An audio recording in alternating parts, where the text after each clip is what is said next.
Amis téléspectateurs de Lumen Christi TV, la télévision catholique du Bénin, bienvenue dans Enfants en mission, votre émission hebdomadaire qui aide les enfants à grandir dans la foi, l'amour et la sagesse. Noël approche à grands pas et c'est un moment que tous les enfants aiment. Les lumières, les chants, les décorations, les cadeaux, la joie en famille. Mais Noël, c'est aussi un temps où l'on nous invite à être plus gentils, plus obéissants et plus généreux. Parce que c'est la fête de l'amour et de la naissance de Jésus. Alors, aujourd'hui, nous allons découvrir ensemble comment chaque enfant peut vivre cette période de manière belle et chrétienne. Et pour en parler, j'ai la joie d'accueillir sur ce plateau le Père Wilfrid Lawson. Il est curé de la paroisse Saint-Paul d'Adjara à Dovier. Mon Père, soyez le bienvenu sur ce plateau. Merci beaucoup, animateur. Merci d'avoir accepté notre invitation. Merci à vous. Alors, avant d'entrer dans le vif du sujet, expliquez-nous que signifie être un enfant gentil pendant Noël.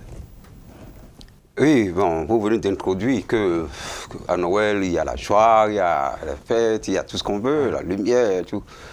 Oui, mais pour être un enfant gentil pendant le temps de Noël, c'est pendant la période, pas juste pour ça, la fête quoi, pendant la période de Noël, d'abord, il faut apprendre à être obéissant. Il faut écouter les parents. Il faut apprendre à pardonner.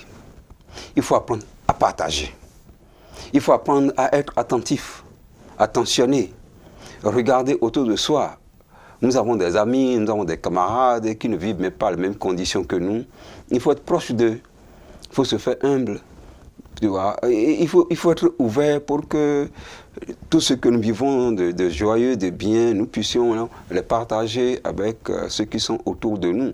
Pas seulement nos camarades enfants, mais aussi envers les grandes personnes. On peut être gentil aussi, tu vois, non, en rendant service, en lisant des belles histoires aux parents, en faisant peut-être des décos et donner aux parents, tout ça là prouve la gentillesse de l'enfant.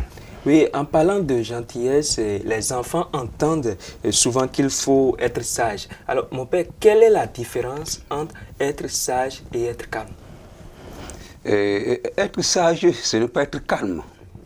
Être sage, c'est d'abord commencer par respecter ce qu'on nous dit de faire. Il y a cette obéissance-là qui nous permet de travailler, de faire ce qu'on nous dit, d'écouter les parents et de mettre en application les indications, les orientations qu'on nous donne. Là, les parents sont heureux et disent, mais mon enfant, il est sage, hein, il est obéissant, il écoute ce qu'on lui dit. Vous voyez, c'est pas être calme dans nos coins, non, c'est pas d'abord ça, mais c'est obéir, c'est faire. Parce que si le parent te dit, ne touche pas à cette guirlande-là que je viens de poser là. Un enfant, ça ne va jamais toucher à ça. Mais s'il est turbulent, il va toucher à ça, ça peut se casser.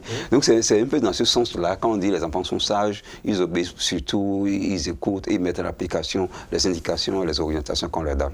Mon père, vous avez parlé de l'obéissance tout à l'heure. Alors pourquoi l'obéissance est-elle importante pour un enfant chrétien, pendant la période de Noël? Voilà. L'obéissance, ce n'est pas seulement pour la période des fêtes. Oui, voilà, il faut aller directement quoi. Un enfant doit être obéissant. Et moi, quand je parle aux enfants de l'obéissance, je leur donne l'exemple du Christ. Vous voyez, le Christ est né dans une famille aussi. Il a grandi comme tous les enfants.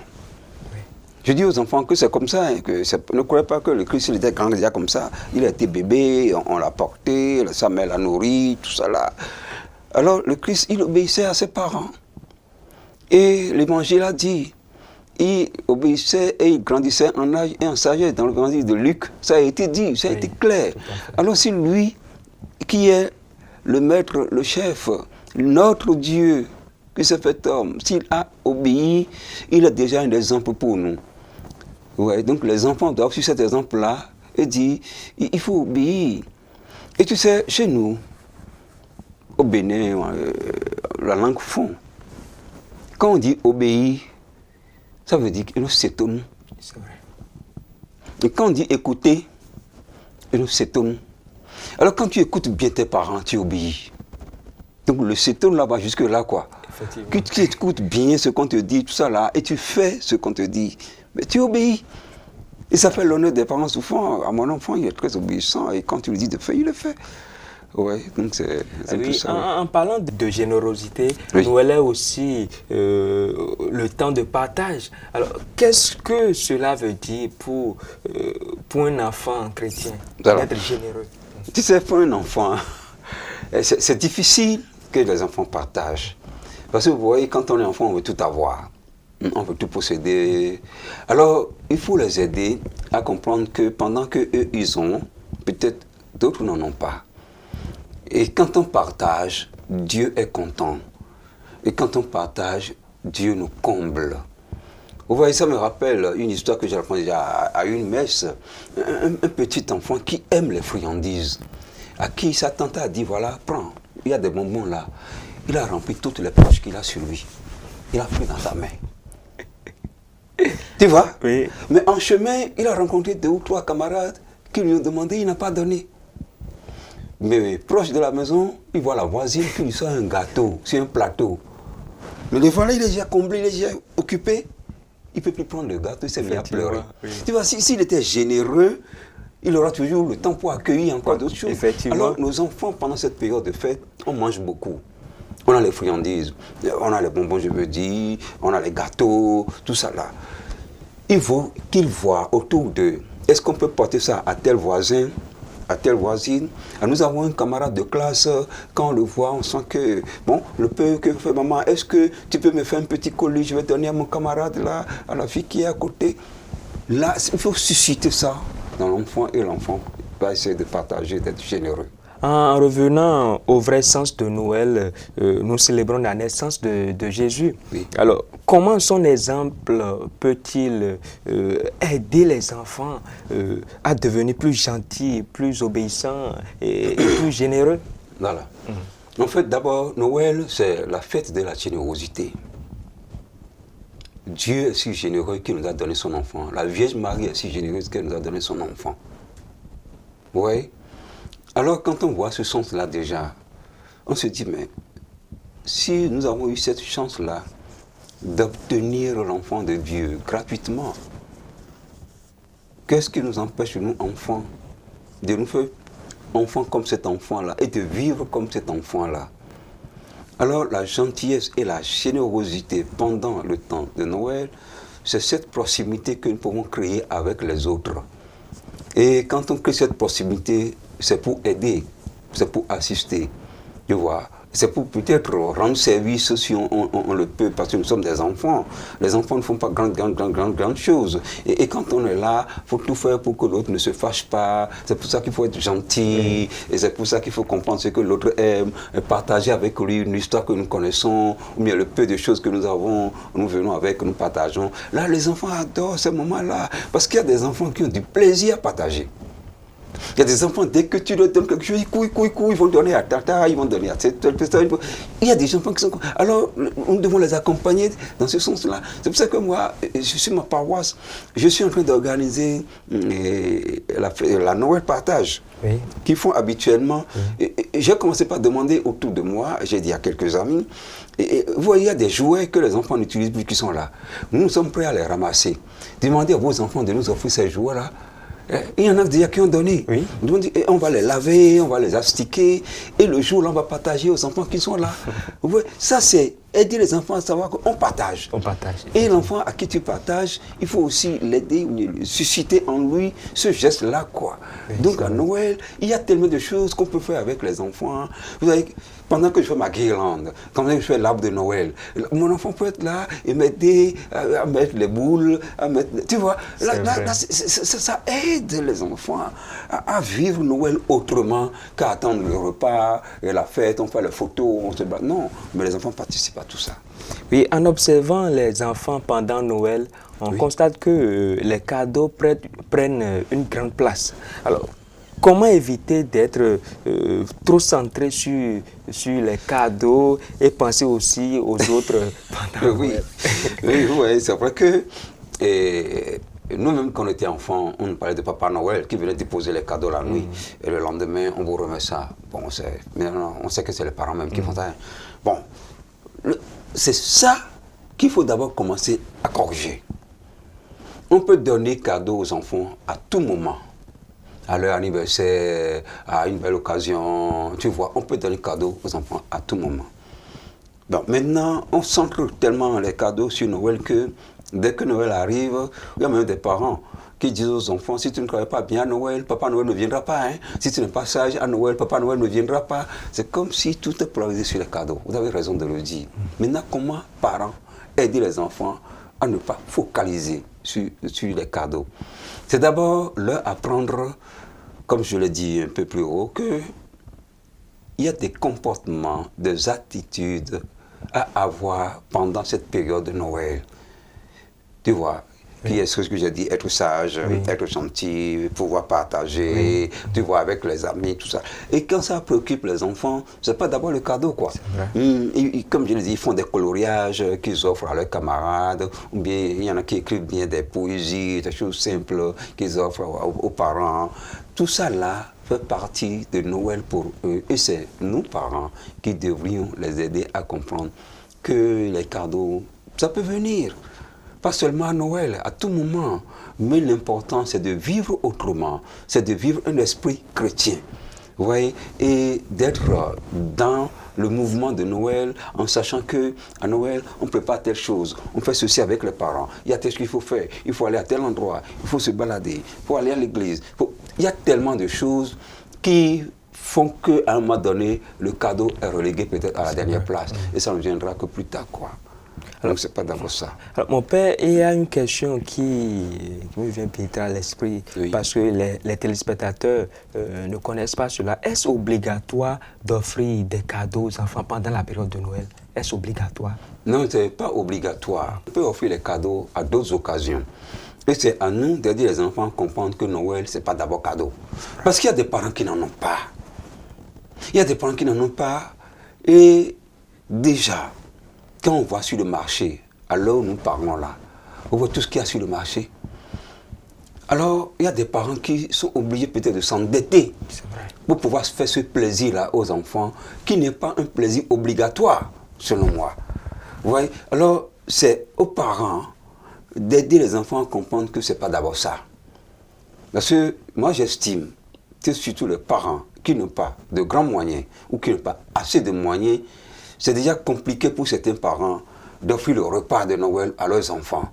Alors si on doit encore ajouter les cadeaux, où est-ce que ça peut donner? Donc moi, je me préoccupe un peu de cette situation-là et je voudrais inviter les parents qui nous suivent à tout faire pour que l'enfant ne se dise pas « c'est à Noël que j'aurai ci, j'aurai ci, j'aurai ça ». Que de temps en temps, qu'on lui fasse des petits cadeaux. De temps en temps, on lui fasse des surprises et il est tellement content. Vous voyez, mais s'il est focalisé sur Noël et que ce jour-là, il n'a pas ce cadeau-là, voilà la frustration que ça peut mettre en lui. Alors c'est à nous d'aider. Pour moi, ce n'est pas obligatoire. Ce n'est pas obligatoire. Même si c'est pour certains, c'est comment dire, recommandé, tout ce que vous voulez, mais ce n'est pas obligatoire qu'à Noël, nécessairement, il faut sortir un cadeau. Parce qu'il y en a qui n'ont pas. C'est vrai, c'est vrai. Oui. Alors, lorsque l'on se prépare spirituellement, on parle de prière. Alors, pourquoi la prière peut-elle aider un enfant à mieux se comporter pendant Noël? Bon, d'abord, il faut donner un sens à cette prière-là. Habituellement, moi, je demande aux parents, surtout les couples le plus dont je bénis le mariage, habituellement, je leur demande d'avoir nécessairement un oratoire, de prier avec les enfants. C'est important de prier avec les enfants. Parce qu'à un moment donné, l'enfant même se rend compte que papa, maman se mettent à genoux pour prier. Alors ils se disent, mais ça veut dire qu'il y a quelqu'un de plus grand que papa, quoi. Il y a quelqu'un de plus grand que maman. Et alors, la curiosité veut que l'enfant comprenne pourquoi on se met à genoux, on parle à qui. Et c'est en ce moment-là qu'il comprend un peu le sens de ce Dieu-là qui nous a fait. Et on l'aide à prier, et on l'aide à comprendre que pendant qu'on prie, on fait silence. Tu vois? Alors si l'enfant déjà à la maison, devant l'oratoire, prie en silence, ou fait silence pendant que les parents prient, s'il va à la messe, l'oratoire qu'il voit là-bas est plus grand que ce qu'il y a à la maison. Alors là, il fait silence. C'est vrai. Oui, oui, parce qu'il doit suivre le mouvement. Alors, le silence de l'enfant, on l'aide à le cultiver. Ça ne peut pas s'imposer du jour au lendemain. Et pour que l'enfant cultive ce silence-là, bien l'apprenne, il faut que les parents même commencent par vivre ce silence-là pendant la prière, pendant la messe. Parce que si tu es à la messe, tu chuchotes devant l'enfant. Tu es à la messe, tu sors ton portable devant ton enfant. Mais l'enfant banalise tout après. Mais si tu vis comme il faut, l'enfant va essayer de vivre comme toi. Parce que les enfants, ce que les enfants font, ils nous écoutent. Hein. C'est vrai. Mais ils veulent d'abord nous copier. D'accord. Quelle que soit la leçon que tu donnes, l'éducation que tu donnes, l'orientation que tu donnes, si tu ne vis pas avec l'enfant, bien devant l'enfant, ce que tu lui dis, oh, il va vivre avec toi ce que toi tu vis. C'est tellement simple pour les enfants de vivre de cette manière-là. Ouais, donc c'est des choses à cultiver. La prière, ce qui m'impressionne, c'est quand je vois les enfants prier sérieusement. Mais ça réveille en moi tout ce temps-là que j'ai vécu enfant. Et je me demande si je continue de prier de cette manière-là aujourd'hui, si je ne suis pas déjà adulte que je... Non, mais les enfants sont tellement profonds. Et quand moi je suis avec les enfants, je dis qui va prier. Des fois, j'entends des choses. Je me dis comment ça? Comment il peut savoir tout ça là? Oui, quand un enfant me dit, bon, mon père, on va prier. Je prie pour mémé qui est malade et que Dieu lui donne la santé. Et je prie pour ma tata, elle n'est pas gentille, il faut qu'elle soit gentille avec nous. Je dis quoi? Vous voyez? Donc là, il faut aider les enfants à rentrer dans cet esprit-là de la prière, quoi. Et souvent, quelquefois, les écouter. Les écouter prier. Surtout quand on est en famille, il faut que de temps en temps, on laisse l'enfant prier. Pas d'abord avec les livres nécessairement. Parce que quand on ne commence pas à prier avec les livres, c'est fini. Ça déforme tout. On ne prie plus de l'intérieur. On récite le livre qu'on a devant soi. Mais quand on laisse l'enfant parler à Dieu, comme l'enfant nous parle, vous allez découvrir des choses extraordinaires, des choses merveilleuses. Donc il faut avoir le temps de laisser l'enfant prier. Vous allez voir, il va cultiver cette prière, c'est fini. Oui, mais il y a certains parents qui ne connaissent pas cela. Quel conseil avez-vous à leur adresser? Oui, bon, c'est vrai. Il y a des parents chrétiens qui prient très bien. Mais il y en a aussi qui n'ont pas cette habitude-là. Peut-être qu'ils n'ont pas eu la chance d'être orientés sur cette voie-là. Mais si aujourd'hui, ces parents-là veulent aider leurs enfants, il faut qu'il y ait un temps qu'ils puissent parler avec l'enfant et lui dire on va prier peut-être. Avant de dormir, on va prier. Bon, on va à l'école. Tu fais d'abord le signe de croix, c'est déjà bon. Tu vois. En catéchèse, on nous dit que l'église domestique doit apprendre la prière usuelle aux enfants. En principe, c'est à la maison que l'enfant apprend le Notre Père, le Je vous salue Marie, et le Gloire au Père, des prières comme ça, la prière usuelle. Oui. Mais à la catéchèse d'aujourd'hui, vous voyez les enfants arriver, vous leur posez la question, ils ne connaissent pas. C'est maintenant qu'il faut le leur apprendre. Alors que les parents doivent faire ce travail-là. Mais le problème n'est pas que les parents ne veulent pas nécessairement. Le problème, c'est que les parents sont occupés. Ils n'ont plus assez de temps à consacrer aux enfants. On l'a toujours dit dans le cadre scolaire, tout ça là. Maintenant, dans le cadre spirituel, c'est pareil aussi. S'ils avaient le temps nécessaire à consacrer aux enfants, ils vont faire des choses merveilleuses. Mais ils n'ont plus le temps. Mais ce n'est pas normal. Ils courent. Après, finalement, quand ils sont rentrés, ils sont tellement épuisés, tellement fatigués qu'il y en a qui mettent la télé, ils sont là, ils commencent à dormir dans le canapé. Ouais, c'est des choses qui arrivent. J'essaie de comprendre. Mais il faut qu'ils trouvent le temps pour leurs enfants. C'est ça. Oui, parce que c'est là où l'enfant est moulé, dans la famille. Là. Et quand l'enfant grandit, il prend son envol après. Quoi.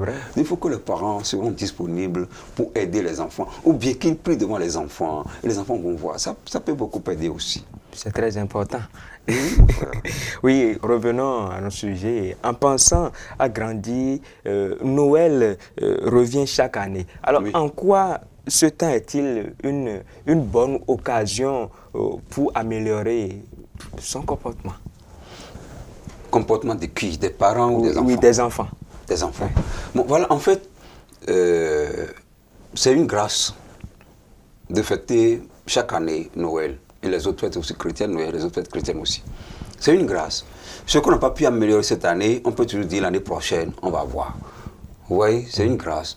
Et cette répétition nous grandit plutôt et nous aide à peaufiner le travail que nous faisons avec les enfants. Oui. Voici cette année, je voudrais aider les enfants, par exemple, à faire la déco avec moi. J'ai mis là des arbres de Noël, j'ai mis des guirlandes, tout ça là. Et cette année, ça n'a pas pris. Mais l'année prochaine, à l'approche déjà, je vais le dire, mais l'année passée, tu as fait tel erreur, tu as fait ceci, est-ce que cette année, tu peux m'aider à bien faire, tout ça. Ça peut nous permettre de peaufiner, tout ça. Et c'est aussi dans les autres sens. Dans le sens comportemental aussi, tu vois, tout ça là. Le Noël qui revient chaque année, cette répétition nous aide beaucoup. Et après, ce qui est merveilleux, l'enfant va grandir dans cet esprit-là. Et un jour, il sera ado, un jour, il sera jeune parent, un jour, il sera... Et tout ça là peut toujours aider. Donc moi, je dis, ce n'est pas une redondance pour moi, mais c'est plutôt une grâce qu'on répète ça chaque année. Alors, mon père, nous sommes à la fin de cette émission. Votre mot de fin, quel message particulier avez-vous à adresser aux enfants pour que cette période soit une période de grâce pour eux? Alors, mes chers petits-enfants, Noël, c'est la fête de tout le monde, hein? Mais habituellement, on dit ici chez nous, au Bénin, que Noël, c'est la fête des enfants. Et certains disent que c'est le nouvel an qui est la fête des grands. Alors, profitez. Profitez de cette fête-là. Dès que vous aurez les congés, vous serez à la maison, aidez les parents. Demandez qu'est-ce qu'on peut faire pour vous. Qu'est-ce qu'on peut faire pour vous aider? Et écoutez les conseils qu'on va vous donner. Écoutez les orientations qu'on va vous donner. Essayez de vivre à fond ce moment-là. Faites bien ce que vous avez à faire. Gardez-les en esprit. Et quand vous allez retourner à l'école après les fêtes, vous allez partager avec vos camarades ce que vous avez fait de bien. C'est le bien qu'on partage. Si vous faites quelque chose de mal, ce n'est pas évident que vous puissiez vous-même partager. Alors faites bien, vivez bien ce moment-là en sachant que Jésus a été enfant comme vous. Alors vous vivez comme Jésus, enfant. Il a été sage, il a été obéissant, il a été correct, il a été respectueux. Alors je voudrais que vous viviez comme lui et que vous soyez aussi sage comme lui, respectueux, obéissant, correct, tout ça là. Et vous allez voir, vous allez passer de très très bonnes fêtes de Noël. Et je demande au Seigneur de vous bénir, de vous garder dans sa paix, dans sa lumière et de faire en sorte que cette fête soit pour vous une fête inoubliable. Merci beaucoup, mes enfants. Mon père, un message aussi aux parents. Alors, mes chers parents, oui, avec tout ce que j'ai dit, il faut que vous soyez présents. Si vous n'êtes pas présents, il y a des choses que vous ne pouvez pas réaliser avec vos enfants. Et impliquez-les. Impliquez-les. Ne cherchez pas à tout faire pendant qu'ils sont devant la télé ou bien dans les jeux. Non. De temps en temps, invitez-les. Viens faire tes choses avec moi. Venez m'aider à réaliser tes choses. Venez... Tout le temps, j'ai parlé des rapes de Noël, des guirlandes. C'est parce que moi, je le fais. Moi, j'implique les enfants. C'est vrai, au début, ils ne vont pas faire exactement comme vous voulez, mais avec le temps, ils vont arranger. Alors, aidez-les à s'intéresser à ce que vous êtes en train de faire et vous allez voir, ça va même vous soulager parce qu'ils seront là à bavarder. C'est vrai, il y en a un qui vont peut-être gâter ce que vous êtes en train de faire, mais c'est bon d'être entouré des enfants. Ils ont un bon esprit et ça peut nous faire du bien. Merci à vous. Merci, Père, pour ces précieux conseils à l'endroit des parents et enfants. Et merci d'avoir accepté notre invitation. Merci à vous. Chers amis téléspectateurs, chers enfants, que chacun fasse de ce Noël un moment de paix, d'amour et de partage. Merci de nous avoir suivis. Nous sommes à la fin de cette émission.